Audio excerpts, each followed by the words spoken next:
నమస్కారం SRK news కి స్వాగతం. ముందుగా ముఖ్యాంశాలు.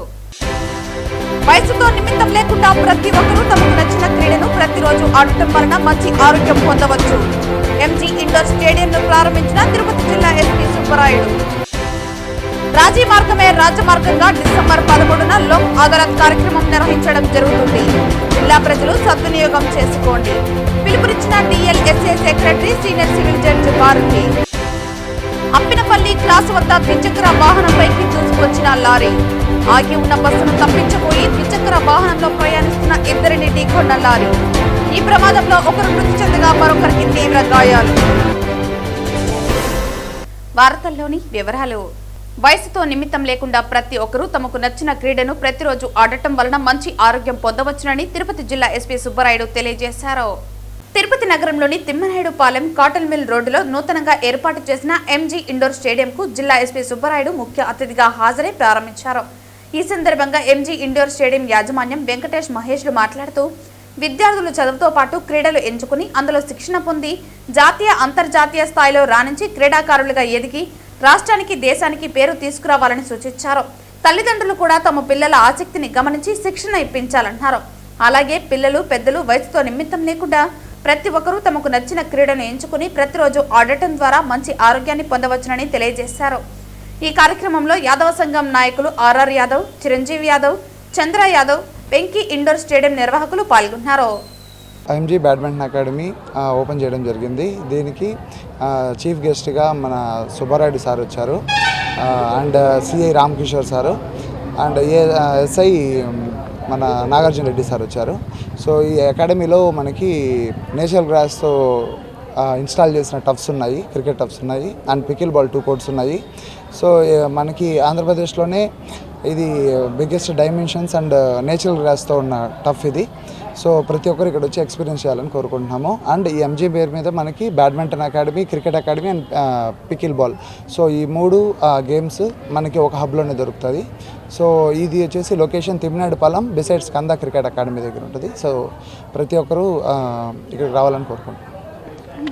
ఈరోజు ఎంజీ క్రికెట్ అకాడమీ ఓపెన్ చేయడం జరిగింది మన జిల్లా ఎస్పీ గారి ఆధ్వర్యంలో. చాలా యువతకి చాలా ఉపయోగపడే విధంగా ఈ నెట్ ఉంది, క్రికెట్ నెట్. ఇది కరెక్ట్ అడ్రస్ ఎక్కడ వస్తుందంటే మన బృందావనం గార్డెన్స్ బ్యాక్ సైడ్ 80 అడుగుల రోడ్డుకి ఎంజీ క్రికెట్ అనే ఒక నెట్ అనేది ఉంది. మీరందరూ కూడా దీనిని ప్రోత్సహించాలని యువతనందరూ కూడా కోరుకుంటున్నాం.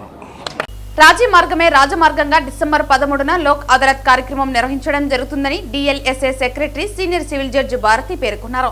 శుక్రవారం జిల్లా కోర్టులోని డిఎల్ఎస్ఏ సెక్రటరీ తన ఛాంబర్ నందు డిసెంబర్ 13న నిర్వహించనున్న లోక్ అదాలత్ కార్యక్రమంపై విలేకరుల సమావేశం నిర్వహించారు. ఈ సందర్భంగా డిఎల్ఎస్ఏ సెక్రటరీ మాట్లాడుతూ రాజీ మార్గమే రాజమార్గంగా గుర్తించి జిల్లా కోర్టు ఆవరణలో లోక్ అదాలత్ నిర్వహించడం జరుగుతుందని, ప్రీ లిటిగేషన్ కేసులను పరిష్కరించుకోవడానికి ప్రజలు సద్వినియోగం చేసుకోవాలన్నారు. చాలా కాలంగా పరిష్కారం కాని అనేక కేసులు లోక్ అదాలత్ ద్వారా పరిష్కరించుకోవచ్చన్నారు. భావోద్వేగాలు, క్షణిక కాలంలోనే చేసే తప్పులపై నమోదైన కేసులను రాజీ ద్వారా పరిష్కరించుకోవచ్చని తెలిపారు. బ్యాంకు కేసులు, యాక్సిడెంట్లు, ఇన్సూరెన్స్ కేసులు, వివాహ సంబంధ కేసులు, సివిల్ మరియు చిన్నపాటి క్రిమినల్ కేసులు, రెవెన్యూ కేసులకు సత్వర న్యాయం దొరుకుతుందన్నారు. ఈ కార్యక్రమంలో భాగంగా ఇరు వర్గాల వారికి కౌన్సిలింగ్ ఇప్పించి రాజీ అనంతరం కేసు కొట్టివేయడం జరుగుతుందన్నారు. ఈ కేసులకు అప్పీలు ఉండదన్నారు. ఈ కార్యక్రమం ద్వారా కోర్టు సమయంతో పాటు కక్షిదారుల సమయం, డబ్బు ఆదా అవుతుందన్నారు. మండల మరియు జిల్లా స్థాయిలో ప్రతిరోజు లోక్ అదాలత్ కౌన్సిలింగ్ నిర్వహించడం జరుగుతుందని ప్రజలు గమనించి సద్వినియోగం చేసుకోవాలన్నారు. ప్రతి ఒక్క 3 నెలలకి లోక్ అదాలత్ జరుగుతుంది. అది నేషనల్ వైడ్గా జరుగుతుంది, స్టేట్ లెవెల్గా జరుగుతుంది, అలాగే డిస్ట్రిక్ట్ లెవెల్లో, మండల లెవెల్లో జరుగుతుంది. ఈ లోక్ అదాలత్ మెయిన్ ఆబ్జెక్ట్ ఏంటి అని అంటే ప్రజలకు సత్వరం న్యాయం చేయాలనే ఉద్దేశంతో మనకి లీగల్ సర్వీసెస్ అథారిటీ యాక్ట్ 1987లో వచ్చింది. ఈ 1987 వచ్చిన తర్వాత చాలామంది ప్రజలు చాలామంది కోర్టులో కేసులు వేసింటారు. 10 సంవత్సరాలు వరకు ఎటువంటి డెసిషన్స్ ఏమీ రాకున్నట్ల టైంకి తగ్గట్టుగా డెసిషన్ ఎవిడెన్స్ ఎటువంటి రాకపోయేసరికి ఇరు వర్గాలు రాజీ పడి జడ్జి ముందరికి వచ్చేసి మేము రాజీ పడ్డాము, మా కేసుని లోక్ అదాలత్ రెఫర్ చేయండి అంటే అప్పుడు జడ్జి గారు లోక్ అదాలత్కి రెఫర్ చేశారు. ఆ లోక్ అదాలత్లో రెఫర్ చేసిన తర్వాత దానికి జడ్జి వాళ్ళు అవార్డు పాస్ చేస్తారు. ఒక అవార్డు పాస్ చేసిన తర్వాత దానికి ఎటువంటి అపీల్ కూడా ఉండదండి, ఈవెన్ సుప్రీంకోర్టు కూడా ఉండదు. ఎందుకు అనంటే ఇరు వర్గాలు రాజీ పడి దాంట్లో సంతకాలు పెట్టింటారు కాబట్టే దాన్ని అపీల్ అనేది ఉండదండి. కాబట్టి ఈ లోక్ అదాలత్ వల్ల లోక్ అదాలత్ కలిగే లాభాలు ఏమిటంటే ప్రతి కోర్టు టైం సేవ్ అవుతుంది, అంటే ప్రజల టైం కూడా సేవ్ అవుతుంది. కానీ ఎక్కువ కేసెస్ కూడా డిస్ప్యూట్స్ అంటే చాలా ఏంటి ఇంకా కేసులు ఉండేవి కూడా డిస్ప్యూట్స్ అవుతాయి. ఈ లోక్ అదాలత్లో ఎటువంటి కేసులు రాజీ చేయ కేసులు అనంటే ఒక భార్య భర్తల కేసు కానీ, 498 కానీ, డౌరీ కేసెస్ కానీ, ల్యాండ్ ట్రిబ్యునల్ కేసులు కానీ, రెవెన్యూ కేసెస్ కానీ, ఒకరికొకరు ఘర్షణలో పడిండే కేసెస్ కానీ, ఈవెన్ ఎఫ్ఐఆర్ స్టేజ్లో కూడా చేసుకోవచ్చు, లేకపోతే కోర్టులో విచారణ జరిగే టైంలో కూడా చేసుకోవచ్చు. అలాగే ఆర్గ్యుమెంట్ స్టేజ్లో కూడా మీరు రాజీ వచ్చి చేసుకుంటే చేసుకోవచ్చు. కానీ ఏదైతే కాంపౌండబుల్ రాజీ పడ్డే కేసులు మాత్రమే దీంట్లో రాజీ చేసుకోవాలా. 302 కేసు కానీ, మర్డర్ కేసు కానీ, రేప్ కేసెస్ అవన్నీ రాజీ చేసేట్లేదు. కాబట్టి మేము కూడా దాదాపు మన మండలాల ఇంకా జిల్లా వరకు కూడా దాదాపు 30 ఇంకా 33 బెంచ్లు తయారు చేస్తాము. ఈ లోక్ అదాలత్ ఉదయం పొద్దునే 10 గంటల ఇంకా సాయంకాలం 5 వరకు జరుగుతుంది. కాబట్టి రాజీ మార్గమే రాజమార్గము అనుసరించి క్షణిక వేషంలో ఒకరికొకరు గలాట్లు పెట్టుకుంటే దాన్ని అన్నింటిలో కొంచెం రాజీ చేసుకుని ఇట్లా కేసులు కూడా రాజీ చేసుకోవచ్చు. కాబట్టి ప్రజలందరూ ఈ లోక్ అదాలత్ను సద్వినియోగం చేసుకునేసి వచ్చే నెల 13వ తారీఖు జరుగుతుందండి. కాబట్టి ప్రజలందరూ చిత్తూరు ప్రజలందరూ ఈ లోక్ అదాలత్ సద్వినియోగం చేసుకునేసి వంతంగా చేయాలని కోరుచున్నానండి. అందరికీ నమస్కారం. భారతదేశ ప్రధాని నరేంద్ర మోదీ పిలుపు మేరకు శుక్రవారం తిరుపతిలోని శ్రీ సరస్వతి శిశు మందిర్ నందు హేమంత్ కుమార్ అధ్యక్షతన ప్రొఫెసర్ కృష్ణారెడ్డి వక్తగా వందేమాతర గీతం 150 సంవత్సరాల ఉత్సవాలలో బీజేపీ నేత నవీన్ కుమార్ రెడ్డి ముఖ్య అతిథిగా పాల్గొన్నారు. ఈ సందర్భంగా ఆయన మాట్లాడుతూ వందే మాతరం నినాదం లేని స్వాతంత్ర ఉద్యమాన్ని ఊహించలేమని, ఆనాడు బ్రిటిష్ వారు 1000 ఫిరంగులు ఎక్కుపెడితే మన భారతీయులు వందే మాతరం అన్న ఒక్క నినాదంతో 1000 ఫిరంగులకు మించిన భయాన్ని బ్రిటిష్ వారి గుండెల్లో పుట్టించారని అన్నారు. వందే మాతరం నినాదాన్ని పసిపిల్లల నుంచి వృద్ధుల దాకా నినాదించారని, అంత గొప్ప స్ఫూర్తిని ఉద్యమ కాంక్షను రగిలించిన ఆ శక్తివంతమైన గీతమే మన జాతీయ గీతం అవడం భారతీయులందరికీ గర్వకారణమన్నారు. 1950 జనవరి 24న మన రాజ్యాంగ సభ వందేమాతరం గీతాన్ని జనగణమనతో సమానంగా గౌరవిస్తూ జాతీయ గీతంగా అధికారికంగా స్వీకరించిందన్నారు. సూర్యచంద్రులు ఈ సృష్టికి మూలం ఎలాగో జనగణమన వందేమాతరం 2 భారతీయులకు గుండె చప్పుడు లాంటిదన్నారు. వందేమాతరం అన్న గీతంలో జన్మించిన తల్లితో పాటు సరస్వతి, లక్ష్మి, పార్వతీదేవులను సృష్టిస్తూ భరతమాత యొక్క ఔన్నత్యాన్ని బెంగాలీ కవి బంకిం చంద్ర చటర్జీ అద్భుతంగా రచించారని, దానిని రవీంద్రనాథ్ ఠాగూర్ 1896లో స్వరకల్పన చేసి జాతీయ కాంగ్రెస్ సమావేశంలో ఆలపించారని అన్నారు. వందే మాతరం అన్న నినాదం బ్రిటిష్ తెల్లదొరలకు శత్రు నినాదంగా మారిపోయిందని, భారతదేశ చరిత్రలో వందే మాతరం ఉద్యమం ఒక నూతన శకానికి నాంది పలికిందని నవీన్ కొనియాడారు. వందే మాతరం భారత్ మాతాకి జై అన్న నినాదాలతో పిల్లలు పెద్దలు హోరెత్తించారు. అనేది భారతీయుల గుండె చప్పుడు. ఆ నినాదంతో ఒక పెద్ద ఉద్యమం నడిచింది. బెంగాల్లో ప్రారంభమైనటువంటి ఉద్యమానికి ఆ రోజు వందే మాతరం అన్నటువంటి గీతాన్ని రచించినటువంటి బంకిం చంద్ర చటర్జీ గారు ఆ రోజు ఇంత ప్రపంచవ్యాప్తంగా ఇంత విశ్వవ్యాప్తం చెందుతుందని అనుకోలేదు.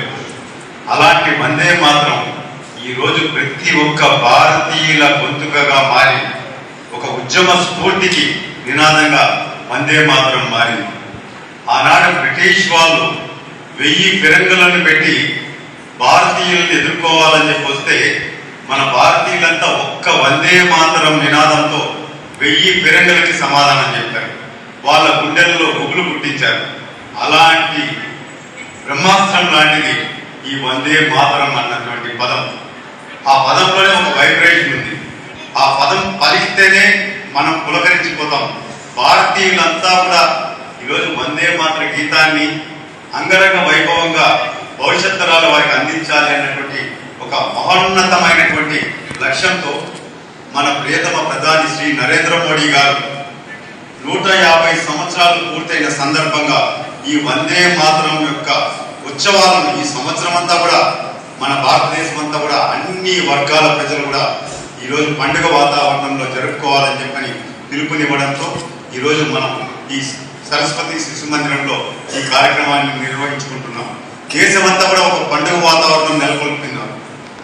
నరేంద్ర మోడీ గారు ఒక దూరదృష్టితో, ఎందుకంటే ఇలాంటి చిన్నపిల్లలు రాబోయే తరానికి వీళ్ళే మార్గదర్శకులు, వీళ్ళకి వందే మాతరం గురించి కానీ మన జనగణ మన గురించి కానీ తెలియాలి.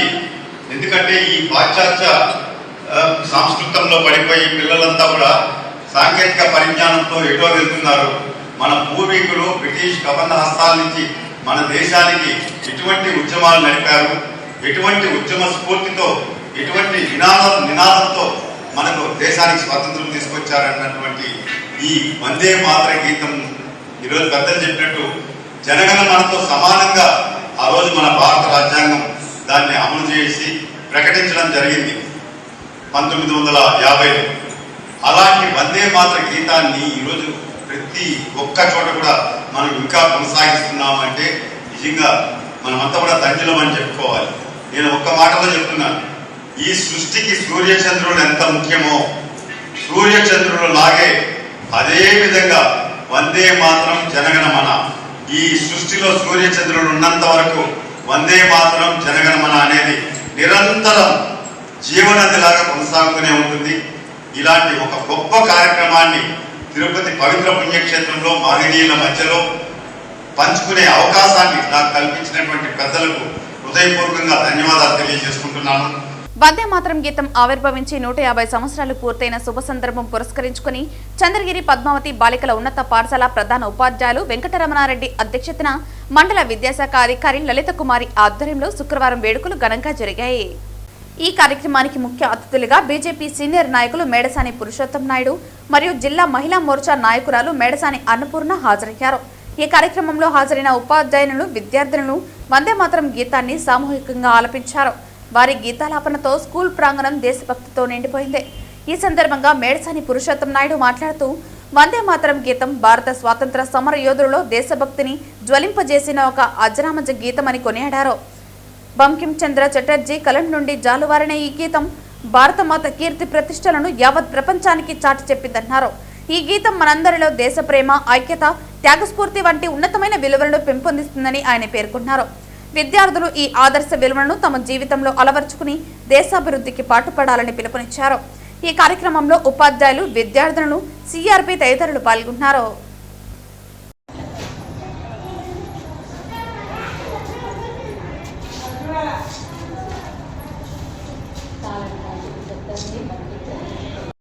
వడమాలపేట మండలంలో ఎంపీపీపై పెట్టిన అవిశ్వాస తీర్మానం వీగిపోయింది. వడమాడపేటలో జరుగుతున్న రాజకీయ సమీకరణాలు తమ పార్టీ నాయకులను, కార్యకర్తలను, ముఖ్యంగా తమ వర్గానికి పెద్దపీట వేయడానికి నగిరి మాజీ ఎమ్మెల్యే ఆర్కే రోజా కుటుంబంతో సహా రాజకీయ చదరంగంలో పాములు కదిపింది.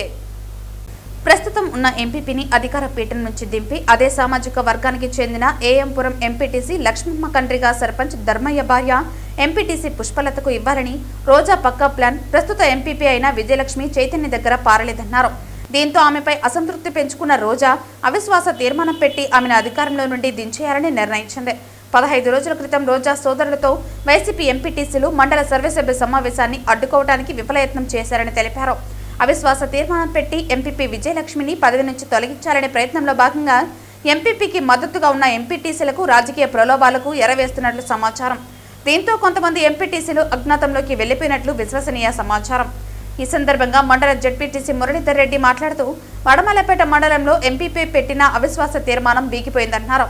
గతంలో వైసీపీ పార్టీలో ఉండి వారి విధి విధానాలు నచ్చకుండా బయటకు వచ్చేయటం, టీడీపీలో చేరడం జరిగిందని జడ్పీటీసీ మురళీధర్ రెడ్డి తెలిపారు. వడమలపేట ఎంపీపీ పదవిని విజయలక్ష్మికి 2.5 సంవత్సరం అనంతరం ధర్మయ్య భార్యకి 2.5 సంవత్సరం ఇవ్వాల్సిందిగా నిర్ణయించారు. అయితే మాజీ మంత్రి రోజా 2.5 సంవత్సరం తర్వాత కూడా విజయలక్ష్మినే కొనసాగించేలా చేశారు. అనంతరం ఎంపీపీ విజయలక్ష్మి మాట్లాడుతూ ఈ అవిశ్వాస తీర్మానంలో ప్రత్యక్షంగా, పరోక్షంగా నాకు సహకరించిన ప్రతి ఒక్కరికి కృతజ్ఞతలు తెలియజేశారు. అయితే 2 సభ్యులు మాత్రమే రావడంతో కోరం లేకపోవడంతో స్థానిక తిరుపతి జిల్లా ఆర్డీఓ అవిశ్వాస తీర్మానం విగిపోయినట్లు ప్రకటించారు. దీంతో ఎంపీపీ అనుచరులు టపకాయలు పేల్చి సంబరాలు జరుపుకున్నారు. వడమాలపేట మండలంలో ఎంపీపీ గారి మీద పెట్టినటువంటి అవిశ్వాస తీర్మానం వీగిపోవడం జరిగినది. ఈ అవిశ్వాస తీర్మానం ఎందుకు పెట్టినారో అని జనాలంతా చర్చించుకుంటున్నారు. అందరూ వైసీపీలో గెలిచిన వాళ్ళే.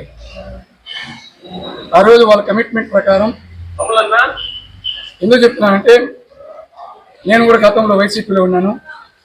ఆమెతో విసిగి వేసారిపోయి టీడీపీలో చేరడం జరిగింది.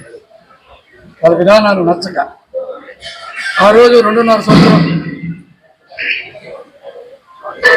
విజయలక్ష్మికి, ఇంకొక 2.5 సంవత్సరం ధర్మయ్య వాళ్ళ వైఫ్కి, పుష్పలతకి అని చెప్పడం జరిగింది. 2.5 సంవత్సరం తర్వాత విజయలక్ష్మి గారు మేము పదవి వాళ్ళకి ట్రాన్స్ఫర్ చేయమని చెప్తే ఆ రోజు ఆమె ఎలక్షన్ కోసం, ఆమె స్వార్థం కోసం కంటిన్యూ చేయడం జరిగింది. ఎలక్షన్ అయిపోయినా కూడా కూటమి ప్రభుత్వం అధికారంలోకి వచ్చినాక మళ్ళీ వాళ్ళు చెప్తే ఇప్పుడేం అవసరం లేదు, మీరే ఉండండి, మిమ్మల్ని కదిలిస్తే అన్ని దగ్గర కదిలించాల్సిన అవసరం వస్తుంది అని చెప్పడం జరిగింది. ఇప్పుడు ఎందుకు మార్చాల్సి వచ్చిందనేది మేము అట్లా వెనకరీ చేస్తే ఇదేదో సామంత రాజుల మాదిరిగా ఆమె నియోజకవర్గానికి ఎవరో నాయకత్వం వహిస్తారు, ఎవరినో ఇన్ఛార్జ్ చేస్తారు, వాళ్ళని తప్పించడం కోసం ఈ వేరే గ్రూపు అంటే ధర్మయ్య వాళ్ళందరూ వాళ్ళ దగ్గరికి పోతున్నారనే ఉద్దేశంతో ఈ వీళ్ళని పావుగా వాడుకొని మండలంలో ఉన్నటువంటి కార్యకర్తల్ని వాళ్ళందరినీ ఇబ్బంది పెట్టి ఈ మాదిరిగా చేస్తుంది. నా పేరు వైఎస్ విజయలక్ష్మి. నేను వడమాలపేట ఎంపీపీగా ఉన్నాను. ఈరోజు ఇక్కడ మండల ఆఫీస్లో అవిశ్వాస తీర్మానం జరిగింది. ఈ అవిశ్వాస తీర్మానం వీగిపోవడానికి మాకు పరోక్షంగాను ప్రత్యక్షంగాను సహకరించిన వాళ్ళు కృతజ్ఞతలు చెప్తున్నాను. Thank you. వడమాలపేట ఎంపీపీ ఎన్నికల విషయంలో విలువలు మరిచి నీతిమాలిన రాజకీయాలు చేస్తున్న అవకాశవాదులు నిజస్వరూపాన్ని ఎండగడుతూ స్థానిక వైసీపీ సర్పంచులు, ఎంపీటీసీలు కలిసి శుక్రవారం ప్రెస్ మీట్ నిర్వహించారు. ఈ సందర్భంగా వారు మాట్లాడుతూ ఎంపీపీ ఎన్నికల సమయంలో మాజీ మంత్రి రోజా పెద్ద మనసుతో ఆశావహ నాయకులందరికీ అవకాశం కల్పించాలనే ఉద్దేశంతో 2.5 ఏళ్ల పదవిలో ఉండాలనే ఒప్పందం చేయించి విజయలక్ష్మికి తొలి అవకాశం కల్పించారని, కానీ ఇప్పుడు ఒప్పందానికి విరుద్ధంగా ఎంపీపీ పదవికి రాజీనామా చేయకుండా ఉండటమే కాకుండా టీడీపీ నాయకులతో కలిసి దిగజారుడు రాజకీయాలు చేస్తున్నారని విమర్శించారు. పదవి వ్యామోహంతో టీడీపీతో చేతులు కలపడం న్యాయమా అని, ఒప్పందాన్ని మీరు దిగజారుడు రాజకీయాలు చేయటం ధర్మమా అని ప్రశ్నించారు. అవినీతిపరుడు, భూ కబ్జా కోరుగా పేరు పొందిన మురళీరెడ్డి రోజమ్మ కాళ్లు పట్టుకుని వైసీపీ జెండాతో గెలిచి పార్టీకి వెన్నుపోటు పొడిచాడని, అలాంటి నీచుడు నీతులు మాట్లాడటం విడ్డూరంగా ఉందని విమర్శించారు. సర్పంచ్గా కూడా గెలవలేని వాడిని ఎంపీపీగా, జెడ్పీటీసీగా చేసిన ఘనత రోజాదని, ఆ విశ్వాసం కూడా లేకుండా ఆమెనే విమర్శిస్తూ వెన్నుపోటు పొడిచిన విశ్వాసఘాతకుడు మురళీరెడ్డి అని విమర్శించారు. అలాంటి నీచుడికి వైసీపీ ఎంపీటీసీలతో పనిమిటని ప్రశ్నించారు. అతను టీడీపీలో ఉంటూ వైసీపీ అంతర్గత వ్యవహారాల్లో తలదూర్చడం తగునా అని విమర్శించారు. అతను నిజంగా మనిషి అయితే వైసీపీ గుర్తుతో గెలిచిన తన జెడ్పీటీసీ పదవికి రాజీనామా చేసి టీడీపీ గుర్తుతో పోటీ చేసి గెలవాలని సవాల్ చేశారు. రోజా అర్హత గురించి ప్రశ్నించే ముందు తనకు జెడ్పీటీసీ హోదా ఎవరు కల్పించారో గుర్తు చేసుకోవాలని అన్నారు. రోజా చేసిన అభివృద్ధి గురించి ఎవరిని అడిగినా చెబుతారని, ఎక్కడ చూసినా కనబడుతోందని, దానిపై విమర్శించే అర్హత ఆ వెన్నుపోటు మురళికి లేదని అన్నారు. రోజా చేసిన అభివృద్ధిపై బహిరంగ చర్చకు తానెప్పుడూ సిద్ధమేనని ఆమె చెబుతున్నా ఆ సవాలును స్వీకరించలేని దద్దమ్ములు కారుకూతలు కోయటం మానుకోవాలని హెచ్చరించారు. ఈ మధ్యలో 4 సంవత్సరాలు అయినాక మేమంతా గట్టిగా వాళ్ళకి ఇవ్వాలి, వాళ్ళకి అన్యాయం జరగాలని చెప్తే రోజుకు ఒక మాట, 15 రోజుల తర్వాత మా రిజైన్ చేస్తాను, నాకు అవమానం, అక్కడ పోయి విజయ్ ఏదో ఒక ఎంపీపీ రిజైన్ చెప్పించు, నేను చేస్తాను, నువ్వేం చెప్తే అది అని ఆ మేడంకి కల్లుబుల్లు మాటలు నమ్మించి ఆ మనిషి ఈ రోజు పెద్ద మనిషిగా ఇంకొకరి దగ్గర చెప్పిస్తున్నాడు. సిగ్గుంటే ఆ మనిషి చెప్పలేదని చెప్పని చెప్పు, 16వ తేదీ నేను రిజైన్ చేస్తాను, మళ్ళీ మరుసటి రోజు 15వ తేదీ రిజైన్ చేస్తాను. ఈలోగా అడిగితే 3వ తేదీ అవిశ్వాసం తీర్మానం పెట్టినారు కాబట్టి నేను చేయలేదు, నేను 15వ తేదీ వరకు ఉన్నామని చెప్తే వాళ్ళు చేయలేదు కాబట్టి నేను అవిశ్వాస తీర్మానం. మేడం ప్రతి ఒక్కటి మెసేజ్ పెట్టినది, మేడం ప్రతి ఒక్కరు మేము ఓసీలు అయినా బీసీలని పైన పెట్టుకొని మేము రూలింగ్ ఉన్న రోజులు ఆమె ఈరోజు ఎవరు ఉన్నారో వాళ్ళే పైన పెట్టుకొని అంతా చేసి ఈరోజు వాళ్ళు ఆమె వెన్నుపోటు పడుతున్నారనేసి నాకు చాలా బాధపడాలి. మేము ఏ రోజుకి ఆమె అంతులమే, మేము ఆమె ఎక్కడుంటే అక్కడ ఉంటాము. మేము జగన్మోహన్ రెడ్డి పార్టీ, జగన్మోహన్ రెడ్డి పార్టీలో ఎమ్మెల్యేగా రేపు నిలబడుతుంది. నేను పార్టీ ప్రెసిడెంట్గా ఈ అవిశ్వాస తీర్మానం పెట్టాక అయినా మళ్ళీ పోయి నా సన్నిహితుడితో అతను ఎంపీపీ వాళ్ళ మామగారు చెప్పారు, ఇట్లా మాదిగా సుబ్రహ్మణ్యం అన్న వచ్చిన రామప్రసాద్ అన్న వచ్చిన నన్ను అడుగుంటే నేను చేసేస్తుంటాను అడిగితే సరే నేను పార్టీ ప్రెసిడెంట్గా అతనికి ఒక మాట అడిగినాను. ఏమనంటే లేదు నువ్వు చెప్పింది మాకు అవమానం జరగకూడదు వాళ్ళకి అవమానం జరగదు ఏది చేస్తే నేను దానికంటే సరేనా నేను చెప్పాను. అది కాడా ఇంకొక అతనితో చెప్పించి నేను అడతాడు నేను చెప్పింది నేను అతను చెప్పినాడు లేదా చెప్పండి. దీన్ని అడుగుమంటే మేడం మీద madam state leader village leader కాదు అది తెలుసుకొని మాట్లాడండి.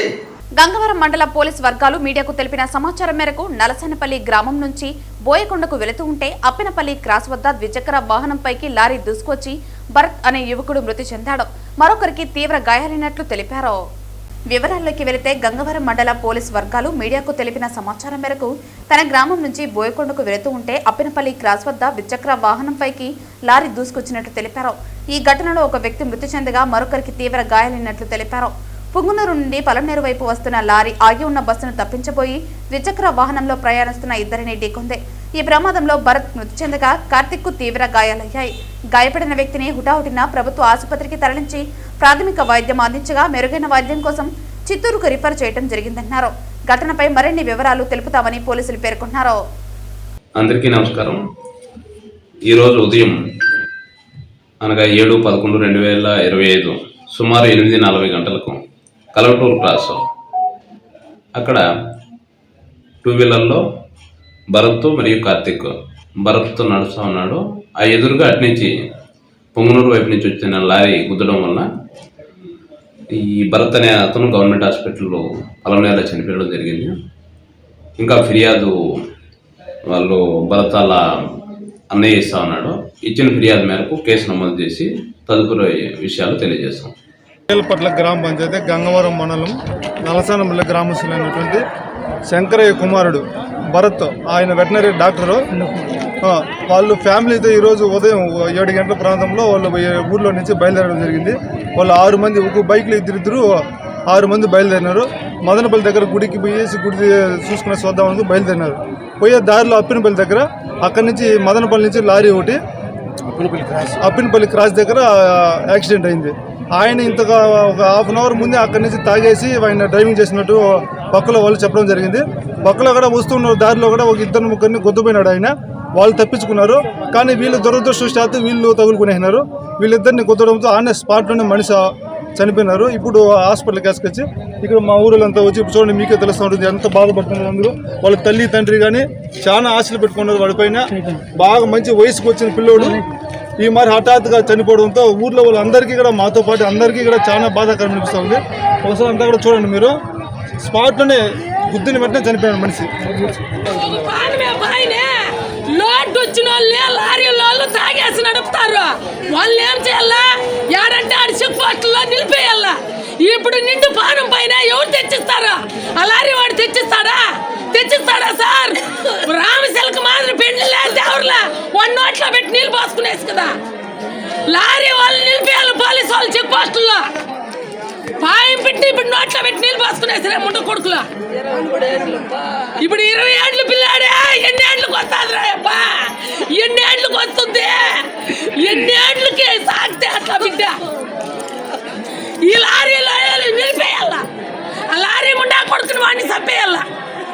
ఈ తాగి నడుపుతారు నా బట్టలు. ఇప్పుడు బంగారు అట్లా పెట్టి నోట్లో పెట్టి నీళ్ళు పోసుకుంటే వాడిని కూడా చంపేయాల. ఫుల్గా తాగేసి వాడికి పెళ్ళాం పెట్టుండ్రా. వాడికి చంపండి నా బిడ్డ బంగారు నవ్వుతానే మాట్లాడేవాడు